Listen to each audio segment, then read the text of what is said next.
السلام عليكم، ازيكم؟ ايه الاخبار اصدقائي اصدقاء قناه ايمان في بلاد الامريكان؟ اهلا وسهلا بيكم الصفوه المتابعين واللي بيشتركوا في القناه وبيعملوا لي لايك على الحاجه اللي بتعجبهم، واهم حاجه بيكتبوا تعليقات، ان انا في انتظار تعليقاتكم والمواضيع اللي انتوا حابين اتكلم فيها. ده بيساعدني جدا ان انا اوجه القناه للفايده بتاعت الجميع.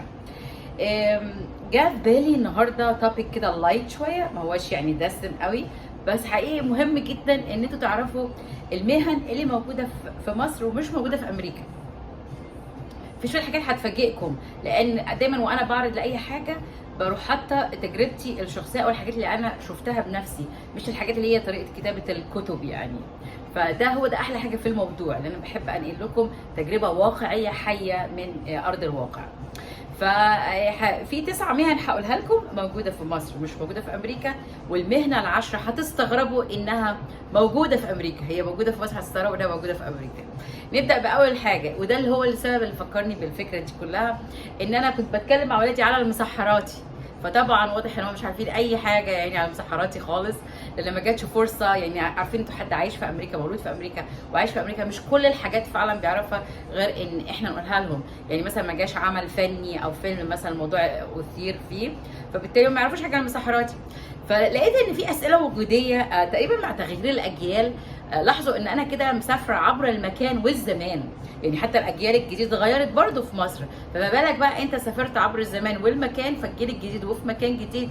فبكلموا على مسحراتي، اول سؤال طبيعي الامريكان بقى اساله لي، وهو بياخد كام في الساعه يعني؟ بقول لهم ايه بس مسحرات بياخد كام في الساعه؟ او مين اللي بيدفع له الفلوس؟ فطبعا دي اسئله وجوديه حتى واحنا صغيرين زمان ما كناش بنسالها. يعني انا ما اعرفش ايه السبب، يعني يا جماعه الحياه اتغيرت تماما ولا احنا اللي كنا مغيبين كده يعني؟ اول حاجه المسحراتي طبعا مش موجود في امريكا، وما عنديش اجابه حتى على بياخد كام في الساعه وبين كام بيدفع له، لان الحقيقه اللي انا كنت فيه مره واحده حصلت، عارفين كانها كده مثلا ليله القدر سمعنا بالليل مسحراتي، فكلنا بقى قعدنا بقى جنب الشباك نسمع. يعني الحي بتاعنا ما كانش فيه الموضوع ده، فتقريبا ده جاب الغلط او كان تايه او كان شباب بالليل مثلا فور فان عملوها الحكايه دي، فدي كانت المره الوحيده اللي سمعنا فعلا فيها مسحرات. فطبعا شرحت للولاد ان اكيد طبعا اهل الحي وبيعدي بعد ما بيخلص رمضان بيدوا له مثلا حاجه او كده، يعني ده اللي مامتي كانت قالته لي يعني. فدي اول مهنه. المهنه الثانيه يا جماعه اللي هو عامل ايه الاسانسير، لان الموضوع ده قرقني جدا. يعني هو احنا ليه عندنا عامل اسانسير؟ هنا عمرك ما هتشوف الحاجه دي خالص، لان احنا يعني عارفين صباع، يعني ممكن ندوس على الدور الرابع الدور الخامس، يعني مش مشكله خالص. فمن خلال الموضوع ده حابه اقول لكم على حاجه، ان هنا مفيش، فاكرين حكايه اللي هو رقم 13 رقم نحس ده وكده؟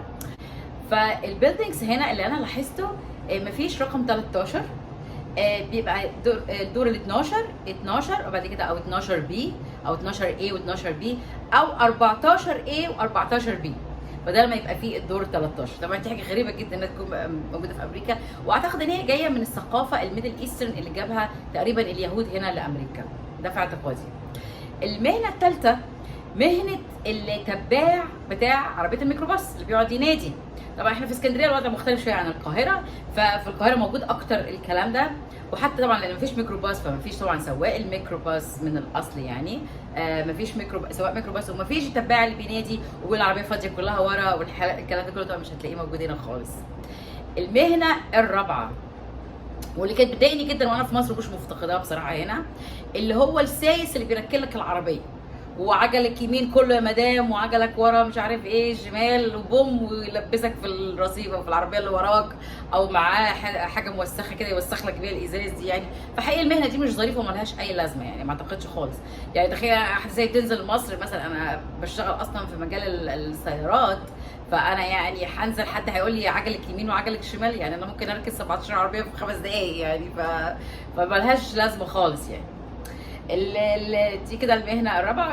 المهنه اللي بعد كده المهنه الخامسه، وهي الراجل اللي هي بتضايقني برضو جدا، والمفروض فعلا ان احنا ناخد موقف فيها ونلغي الكلام ده.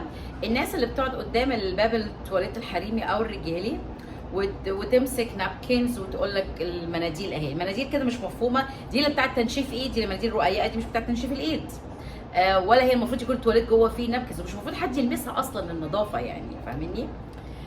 طيب ومكملين مع المهنه الثانيه اللي هي الكمساري الاتوبيس. طبعا اعتقد انها طبعا اكيد لسه موجوده في مصر. الكمثري كان عندنا انا فاكره كان في الترام بتاعت الرمل بتاعت اسكندريه. فكمثري الاتوبيس مش موجود هنا. الكمثري او في المترو او في الترين، طبعا اكيد في مصر مفيش في المترو طبعا. فهنا الباص بيبقى فيه باب قدام وباب في النص. الباب اللي قدام بيبقى جنب السواق المكنه كده، بتستعمل اللي انت المترو كارد، الكارت بتاع المترو، تدخل بيه الاتوبيس. لو انت المكان اللي انت الديستنيشن اللي انت رايحها بتحتاج انك تبدل من المترو للباص، ما بتدفعش تاني للباص، بتدخل الكارت، والكارت بيبين ان انت كنت مستعمل قبل كده الترين، وتكمل بالباص بنفس الفير او اللي هي التوصيله اللي هي ب $2.75. وممكن كمان تحط كورات، يعني بياخد يا اما بياخدش بالبيلز الدولارز، يعني ياخد بس الكورات اللي هي الربع الدولار او التشينج اللي هي الدايم اللي هي ال 10 سنت، والنيكل اللي هي ال 5 سنت. فانت ممكن تحطهم كلهم كده $2.75. الناس ما بتنزلش من الباب اللي قدام. في نظام جميل جدا، في احترام لادميه الناس، مفيش حد بيلمس حد ولا حد يبوش حد يعني. فالناس بتنزل من الباب اللي في النص اللي هو اللي ورا. فمفيش طبعا كمثري، مش مساله مش محتاجه كمثري خالص. كان المهنه اللي بعد كده تقريبا نمره 8 بقى، اللي هو بياع روبابيكيا. والروبابيكي ده انا شفته وانا صغيره، عدى في الحي بتاعنا يمكن مره او اتنين. وكانت حاجه بالنسبه لي انا كالسوبر شيفان يعني. فالناس بتديله الحاجات القديمه بقى. كان عندنا مثلا الصنادل بتاعتنا الصغيره اللي صغرت علينا، مش عارف حله قديمه بتاع، وكانت ماما ساعتها اخذت حاجات بلاستيك مكانه. فهنا طبعا مش هتلاقي حاجه زي دي خالص، بس مفيش بقى الروبابيكا اللي بيلف ده. لكن في حاجه اللي اسمها ثريفت شوبس بالتي اتش، ثريفت شوبس. الثريفت شوبس دول بياخدوا منك الحاجات اللي هي الملابس او ممكن ادوات منزل تديها لهم، وبيدي لك مكانها، يا اما بيدي لك مكانها تاخد من نفس المحل حاجات تانية، او تاخد كريدت، او تاخد فلوس. بس في الغالب بيقول لك لو هتاخد كريدت هيكون بمبلغ اكبر، كانه مثلا $70، لكن لو اديت لك كاش دلوقتي مثلا هيبقوا $50. وفي اماكن كتير ثريفت شوبس انها بتاخد حاجتها دي من الناس بس دونيشن عشان يتخلصوا منها، بيدوها له ببلاش، او بياخدوا معظم حاجتهم من الكنايس. وعلى فكره واحد من البيوت اللي انا بعتها لواحد، كان البيت ده ب $2 مليون يا جماعه، $2.4 مليون.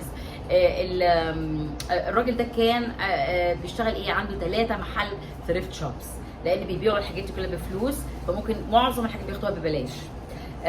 فده كده عرفنا المهنه دي. المهنه رقم 9 اللي افتكرتها قبل ما اقفل الفيديو هي مهنه البواب. ده مهم جدا اقول لكم يا جماعه، هنا مفيش حاجه اسمها بواب اللي هو بنبعته ده يجيب كيس لبن وكيس عيش وحاجات من دي، فطبعا مش موجود هنا خالص. البيلدينجز كلها فيها انتركام، وكمان بيبقى بالمونيتور اللي هو التي في، بتشوف انت الشخص اللي تحت بيضرب الجرس. لو انت ساكن في بيلدينج يعني بتخليه يدخل او تتكلم معاه في السبيكر في الانتركام. غير كده في بيلدينجز اللي فيها الدور مان، والدور مان مش شغلته انه يمشي تبعته يجيب حاجه، ده جاست سكيورتي بيرسون، بياخد اللاججز مثلا من الدليفري او من البوست مان، او يشوف الناس اللي داخله يتاكد ان معاهم الاي دي بتاعهم. ده وظيفته دور مان. وعلى فكره هو مش ارمد، يعني مش مسلح، لو حصل اي حاجه اول واحد هيطلع يجري يعني. فطبعا مهنه البواب دي، واللي هي طبعا الناس تستمتع بيها في مصر، انا شفت الناس كانت تبعت البواب يشتري حاجات، دي بقى مش موجوده هنا. المهنه الاخيره بقى اللي عايزه اقول لكم عليها وهتستغربوا انها زي ما وعدتكم نمره 10 موجوده هنا وانتوا مش متخيلوها، اللي هو بتاع غزل البنات اللي بيعدي دوت في الحدائق للولاد الصغيرين، الاماكن اللي فيها تمشيه على النهر مثلا، اي مكان فيه تجمعات اطفال عارفينها في الشارع هتلاقي بتاع غزل البنات.